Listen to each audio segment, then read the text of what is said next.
ভারতীয় সীমান্তরক্ষী বাহিনীর বিএসএফ গুলিতে বাংলাদেশি কিশোরী স্বর্ণা দাসের নিহতের ঘটনায় ভারত সরকারের কাছে আনুষ্ঠানিক প্রতিবাদ জানিয়েছে বাংলাদেশ। বৃহস্পতিবার 5 সেপ্টেম্বর পররাষ্ট্র মন্ত্রণালয় থেকে পাঠানো এক সংবাদ বিজ্ঞপ্তিতে এ তথ্য জানানো হয়।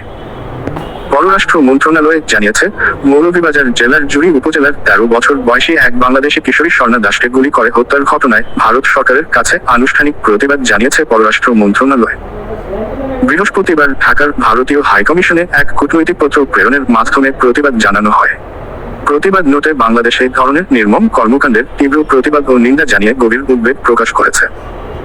বাংলাদেশ সরকার মনে করিয়ে দিয়েছে যে সীমান্ত হত্যার এই ধরনের ঘটনা অনাকাঙ্ক্ষিত ও অযৌক্তিক। এই ধরনের পদক্ষেপ সীমান্ত কর্তৃপক্ষের জন্য যৌথ ভারত বাংলাদেশ নির্দেশিকা 1975 এর বিধান লঙ্ঘন করে। বাংলাদেশ সরকার ভারত সরকারকে এই ধরনের জঘন্য কাজের পুনরাবৃত্তি বন্ধ, সীমান্ত হত্যাকাণ্ডের তদন্ত পরিচালনা এবং দায়ী ব্যক্তিদের চিহ্নিত করে বিচারের আওতায় আনার আহ্বান জানিয়েছে।